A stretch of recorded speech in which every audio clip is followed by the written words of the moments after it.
All right, so a boat question is a perpendicular vector addition question, okay, because they're 90 degrees to each other. But also it's a two-dimensional vector question, kind of like projectiles. Okay, we got two things going on, but they're going on not one after the other, they're going on at the same time.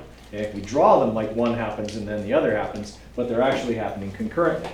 Okay, so first thing we wanted was the resultant velocity, which is represented by this line here. I didn't say which direction that had to be referenced from, so you could find any angle. Okay, but generally we find it from the shore. It's fine if you didn't, because I didn't specify which one I wanted. Only thing we need to do to get the magnitude of that line is do Pythagorean theorem, okay, for the two sides. Okay, so we'll have the square root of 9 plus 25, right? That's going to be 6. Yeah. Okay, 5.83. Okay, 5.83 meters. Okay, so now meters per second, not meters, meters per second. And then we got to get the angle, right? So I'm just going to go the inverse tan of 3 over 5 for the triangle I drew.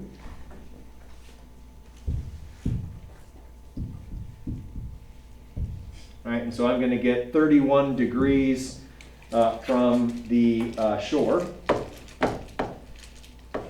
Actually, I only have one significant digit the way I drew it, so I should actually have 6 and 3 times 10 to the 1 degrees. Okay, but that's dumb, so we won't do it that way. Okay, so there's my resultant velocity. The other thing I wanted was how far downstream does this thing end up? Okay, well, that means I'm looking for the D here, okay, for this D. But in order to do that, knowing it's traveling at a constant velocity, I need not only the velocity, but I also need the time. Okay? I can get the time from my across information. I know how far it is across, and I know how fast we're going across. So I can say time equals d over v, so that'll be 50 over 3. Okay? That gets me the time, so 50 divided by 3. It's 16.6 seconds to get across, and then I can use that here. D equals v times t, so we'll take our 5 meters per second times 16.6, and we'll know how far downstream we end up, because just like in projectile motion, those two share the same amount of time, because once I get to the other side, I'm not doing either one anymore. All right, so times the 5.83 with all the decimals. All right, going to be 97 meters downstream. Okay, all right, that's a good one. What else? We do a bank curve question. A bank curve question, yeah.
Okay, so we're looking for the minimum radius for a 16.5 degree banked curve designed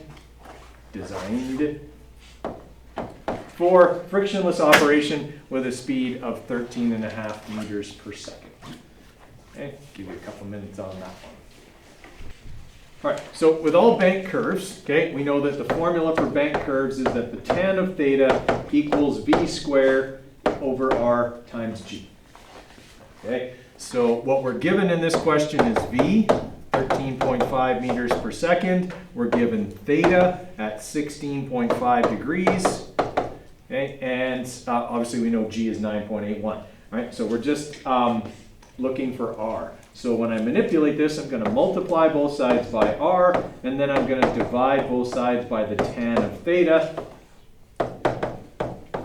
So that's my new formula, v squared over g times the tan of theta. So that will be 13.5 squared divided by 9.81 times the tan of 16 and a half.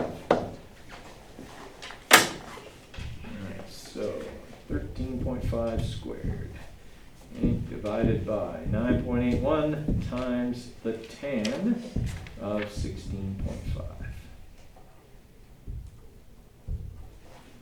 All right, so the radius of that curve will have to be 3 significant digits, 62.7 meters.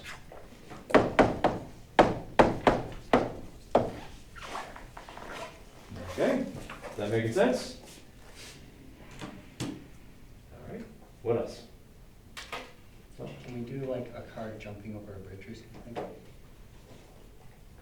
Oh, like a projectile question? Okay, yeah.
Okay, and we will make the caveat that the launch and landing points are level.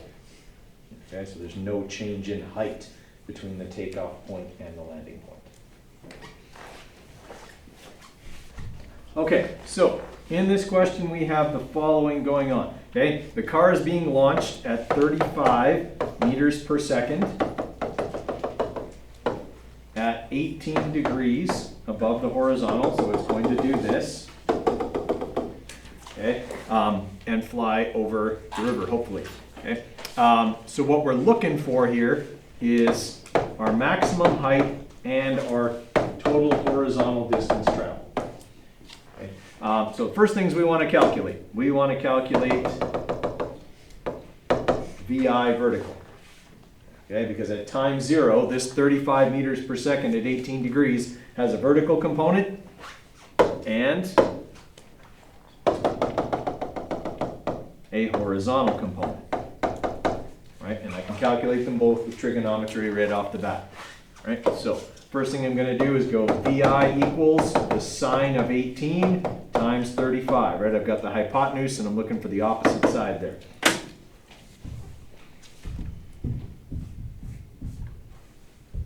Okay, 4.87. I did? Oh.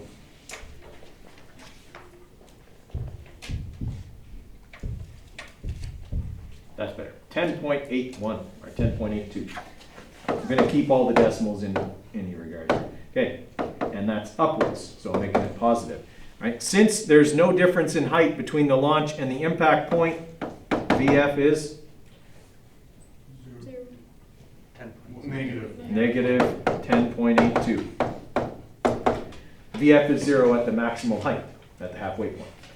All right, and I also know that A equals negative 9.81 meters per second squared. Right, from a horizontal perspective, I can calculate V horizontal using the adjacent side, or it is the adjacent side, so I'll use cos of 18 times 35.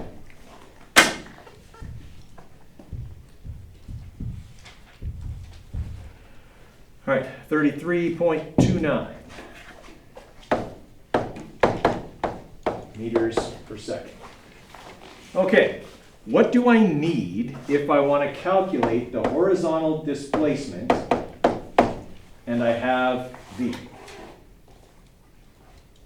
T, right, because horizontally this travels at a constant velocity of 33.29 meters per second. So all I need is t, and I can get t from my vertical information. Okay, t is simply going to be vf minus vi over a, manipulating our first acceleration formula. All right, so we've got negative 10.82 minus 10.82 divided by negative 9.81. I'm going to cheat on my calculator. I'm simply going to take that number, multiply it by 2, and then divide it by 9.81. Okay, it's the same thing basically, right? All right, so I get 2.21 seconds. All right, that number can come across to here. Because as long as it's moving horizontally, it's also moving vertically. Okay, so the times are shared, and now I can go d equals v times t.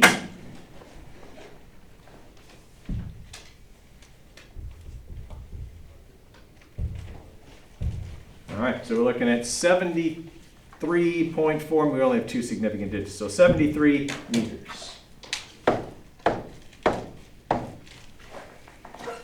Okay, everybody okay with the horizontal part?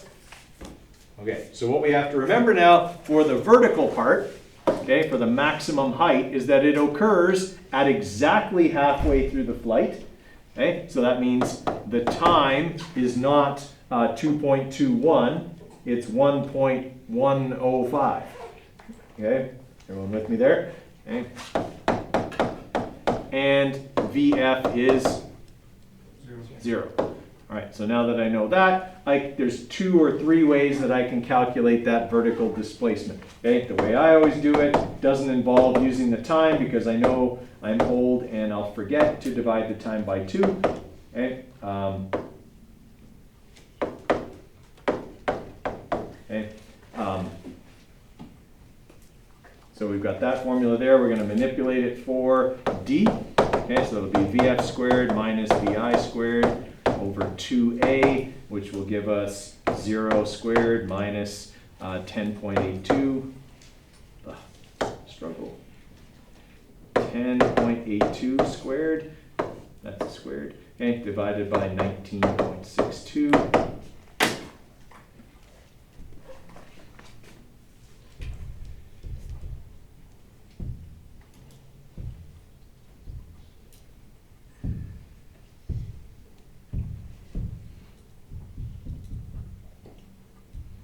All right, so we're looking at 6 meters, 6.0 meters. We only have 2 significant digits. Okay, and of course the other way to do that could be using either one of these formulas. D equals VI times T plus 1/2 AT squared, or D equals VF times T minus 1/2 AT squared. Either one of those formulas will arrive at exactly the same number, provided you divide the time in half. For just the one on like the right in the red, how come your VF was 0? Like, Because at the maximum height. Like oh, when it goes up yeah, there. yeah, that makes sense now. Okay. All right, what else, guys? These are good questions so far. Can we try another one of these? Yeah? Good. Like a car driving off a cliff or something? Okay, we can do a horizontal one, yeah.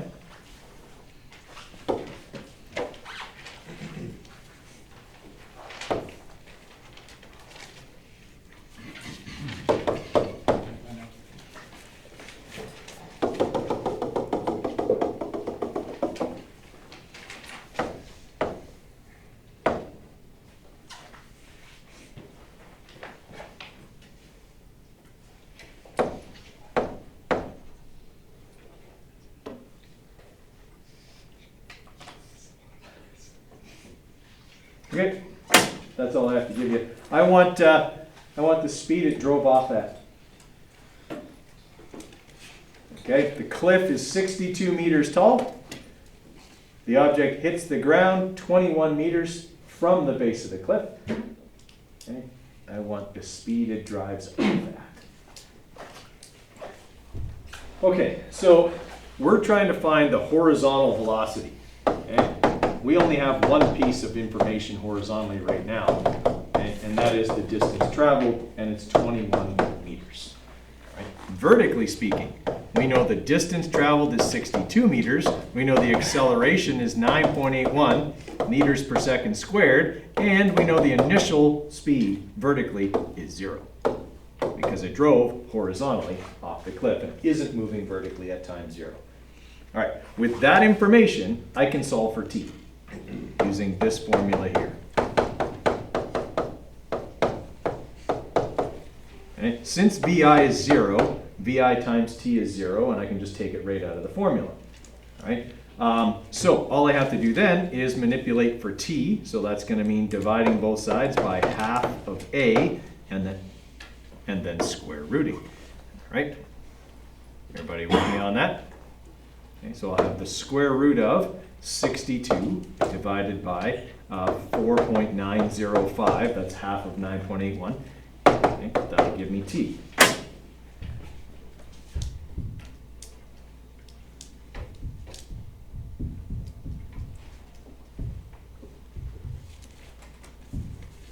All right, so we're looking at 3.55 seconds, and I take that and put it over here.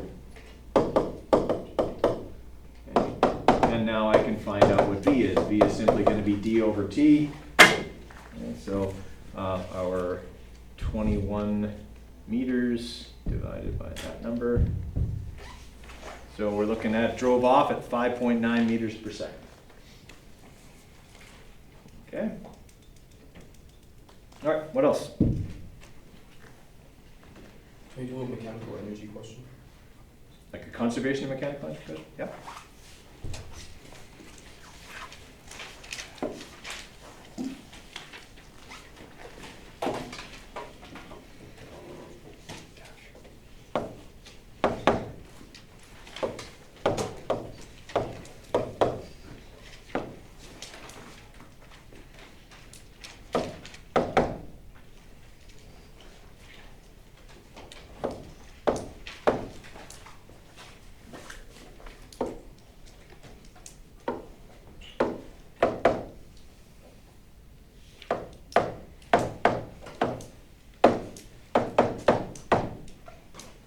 Okay, you got a sled going down a hill. Starts at a height of 60 meters, moving at 2.3 meters per second. A little while later, it is 12.2 meters above the bottom of the hill. I want the speed at that point. All right, so it's a law of conservation of energy question because we're not told anything other than it's going down the hill. Okay, we have to assume the hill is frictionless, there's no forces other than gravity acting, all that kind of good stuff. All right, so at the beginning, they are moving, so they have kinetic energy. They are 60 meters above the ground, so they have potential energy. Right, so we've got EP initial plus EK initial, and at the end, also both kinds. So we got EP final plus EK final. What I'm looking for is V. That's part of EK final, so I'm going to subtract EP final over to the other side. All right, so I'm going to have this EPI plus EKI minus EPF equals EKF. And then I'm going to expand it out. M times G times H initial plus 1/2 MV initial squared minus M times G times H final equals 1/2 MV final squared. And I'm going to cancel all the M's because for this question they don't matter and I wasn't told the mass of the sled anyway. Okay?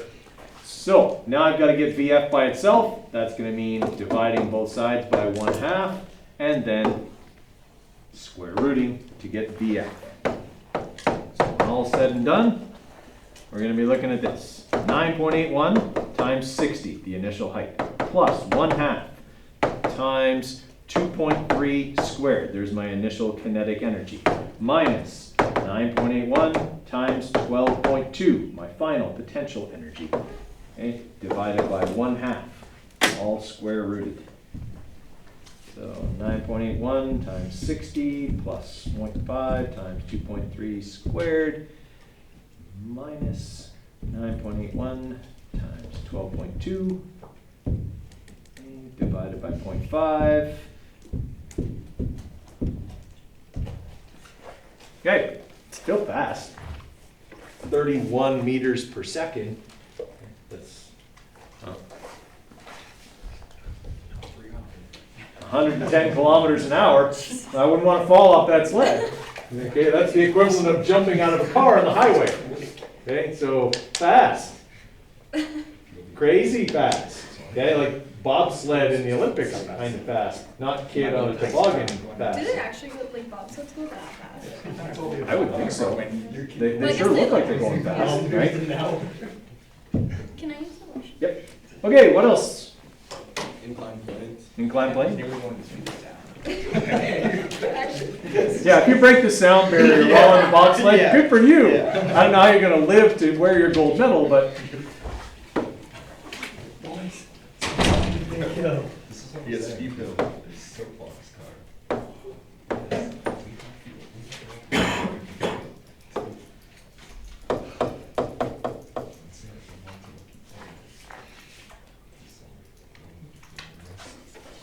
Put a lawnmower engine inside. Put a lawnmower engine inside. It's been a blading, it's been a Next to like your ears, how would it affect you? Would you like to buy a sonic boom?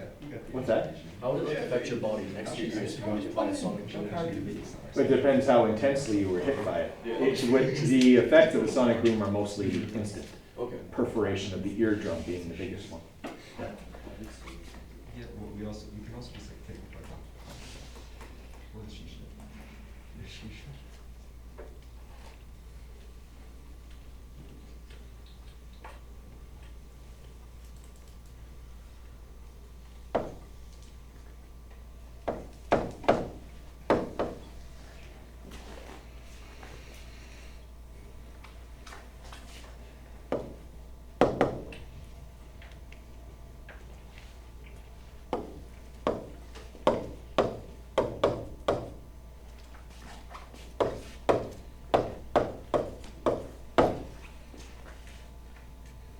Okay, calculate the force of friction. All right, this 15 kilogram block is being pulled up the ramp.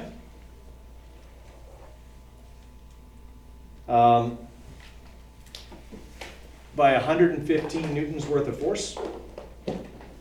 And it's accelerating up the ramp as a result at 1.2 meters per second squared. I want you to calculate the force of friction acting on the box. All right, so the force that people forget on a question like this is F parallel. Okay? The component of gravity acting down the plane that is resisting you pulling it up. But because this is moving up the plane, friction is also acting down the plane. Okay, identifying our forces is the first step in any Newton's second law question.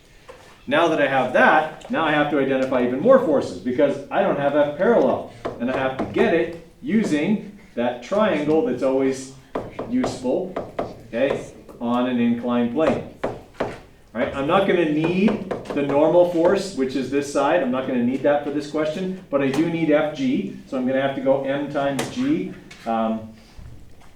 So 15 times 9.81, so 147.15 newtons, and then I'll get F parallel by doing a trig calculation. It's the opposite side, so it's the sine of 20 times 147.15.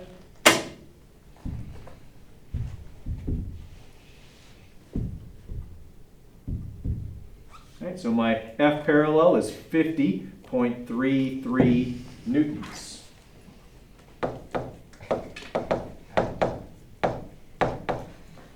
Okay, so I've got that. I don't know what the force of friction is, but I do know how much force is acting up, and I know the acceleration. What can I get if I have the acceleration and the mass? Net force. Net force.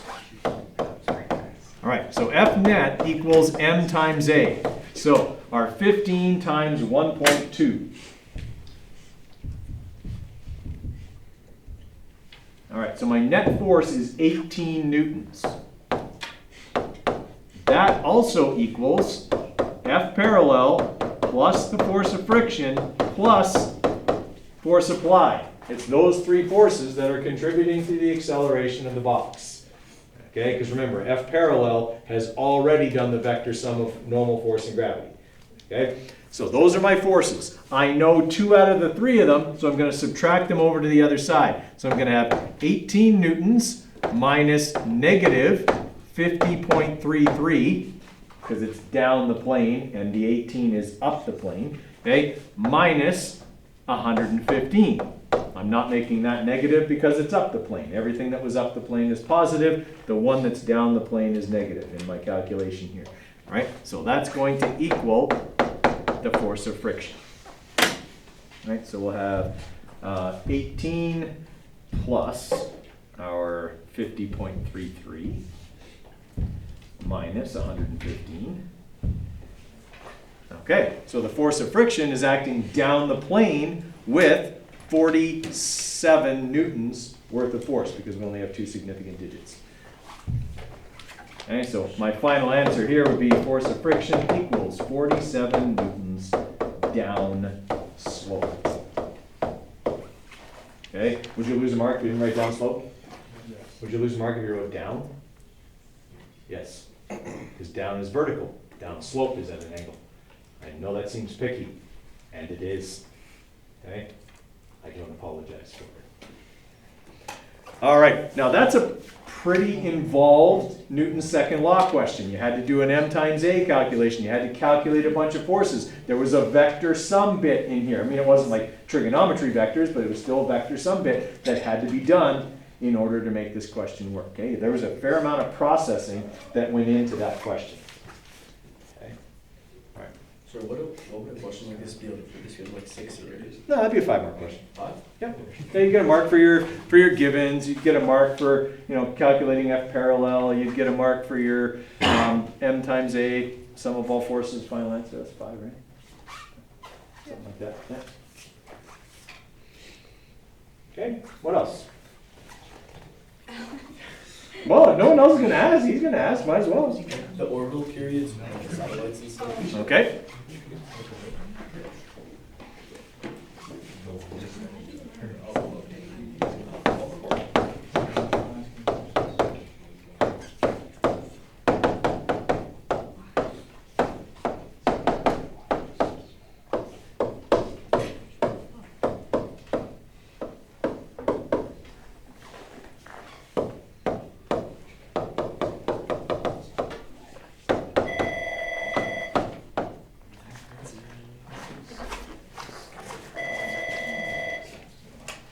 Hello. Hey, no problem. Yeah. Okay. Okay, so planet orbiting the sun at a distance of 6.85 times 10 to the 12 meters. Give that one a try.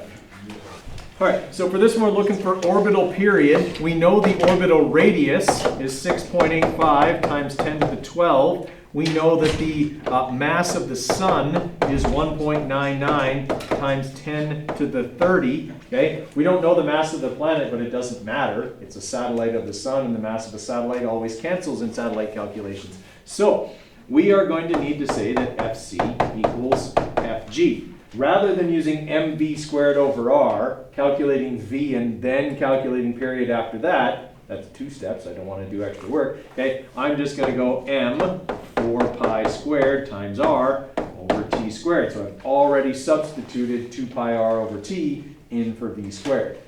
Okay, and that's going to equal big G times the mass of the sun times the mass of the satellite over r squared. So the mass of the planet is canceling immediately. Does your radius have to be squared for your 4 pi r? No, because there would have been an r squared on the top and an r on the bottom, right? So, oh, I see. right, because v squared is 4 pi squared times r squared over over t squared. When I plugged that in, this was mv squared over Oh, yeah. r, right? So they Yes. cancel out. Okay, so now that I've got that, okay, now I need to manipulate for t. So I'm going to multiply both sides by r squared. I'm going to have r cubed. I'm going to multiply both sides by t squared. And then I'm going to divide both sides by g times the mass of the sun. Right? And then I'm going to square root it all. So t is going to equal the square root of 4 pi squared times 6.85 times 10 to the 12 cubed, okay, divided by 6.67 times 10 to the minus 11 times 1.99 times 10 to the 30. Not times 30, times 10 to the 30, like that. Like I said, but didn't write. Okay, so once I do that operation, I will get the period in seconds, which is a bit ridiculous, but that's fine. That's what it calculates. Right, so 4 pi squared times 6.85 u12 in bracket cubed, okay, divided by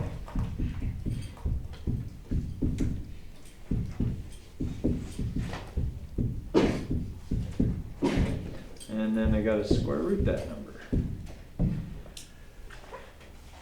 All right, so that's what we're looking at in seconds. 9.78 times 10 to the 1, 2, 3, 4, 5, 6, 7, 8, 9 seconds. Okay? So if we were looking at that, we would go divide that by 3,600. And then divided by 24. And then divided by 365.25. It's further out than Pluto because it takes 309.8 years to orbit the sun. So yeah, a long time. You'll never have a birthday, will you? Well, you have one. You'll never get to enjoy the next one. Because you'll freeze to death at that distance for sure in like no time. All right. Any other ones? Kepler's law question. Not doing Kepler's law. Not on the test. Recommendations? Okay. Yeah, do you have any recommendations? I think we've done the ones I would recommend, but we can do. How about a graphing question?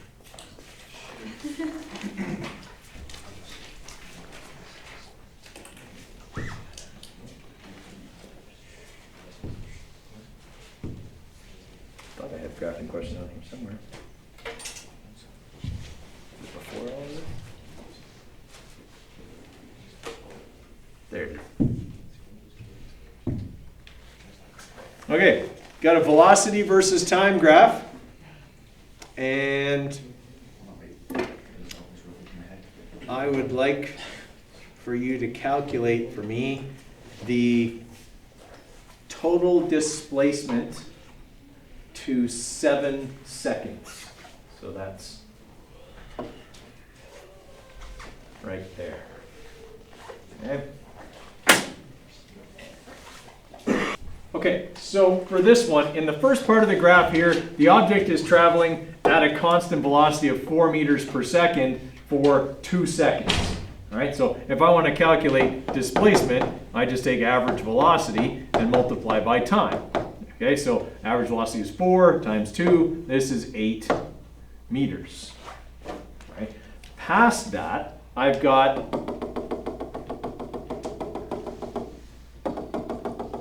an area of acceleration here, okay, and actually I don't even need that, I can simplify here.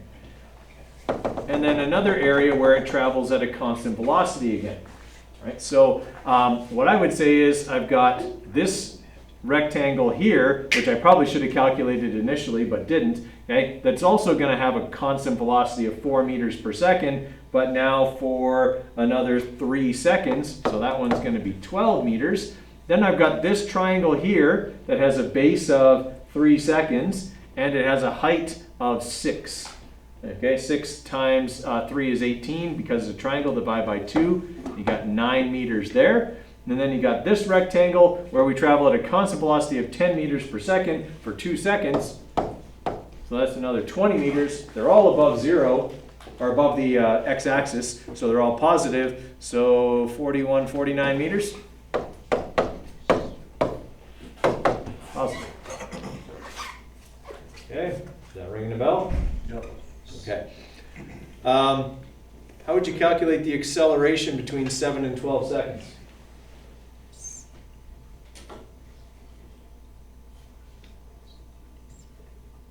Okay. Yeah, okay, slope, I mean, I could do slope, but slope kind of implies there's just one linear function, okay? Could I just use A equals VF minus VI over T? Which would calculate the slope of that section of the graph, yes. Okay, so A equals VF minus VI over T, so that's gonna be negative 15 minus 10, right? And that happens over 5 seconds. Okay, so negative 15 over 10 is going to be negative 25 divided by 5, negative 5 meters per second squared would be my acceleration over that. Okay, ringing a bell? All right. We'll call it there. Couple of reminders. Okay, what do you need to bring to your exam? Pencil, calculator, water, and a snack. Right, pencil, calculator, and if you want, water, snack. Okay, bring those things. Do not bring your formula sheet. I will take it away. Okay, you're getting a fresh one without anything written on it. So make sure you don't bring that, you don't need it. If you're bringing your phone, there will be a bin for you to put them in, but it'd be great if you could just not bring it. Right, then you don't have to worry about collecting. Same for earphones, headphones, smartwatches, all that kind of stuff. Okay, don't bring any of that. Also remember, put fresh batteries in your calculator. Right? There's nothing worse than having your calculator die in the final, okay? Or having me to have to go and reset it somewhere else where there are batteries and you being without it for a while. Right? So make sure that you have that all prepared as well. Okay? Help times during exam week are on the board. Friday from 11 to noon and on the 24th, which I believe is Tuesday, from 11 to 1. Okay, those are the times when I'm available, so come and see me if you want to look over your old tests or ask questions or anything like that. Okay, guys. You guys are writing in here. Okay, so make sure you show up here for 8:45. Okay, come in, find your test. It won't be according to the seating plan, they'll be laid out alphabetically. Okay, so find yours in alphabetical order, sit down, and you'll be good. Okay, 2 hours to write the test. You have to stay for an hour. Okay, and if you normally write in learning support, go there because I took your tests there the other day. Okay, so they have them already. All right, questions from you guys? Okay, thanks for a good semester. Okay, it was fun teaching you, and good luck on all your tests. Okay, we'll see you, if not before, on exam day. All right, so we got 2 more minutes and then you can go.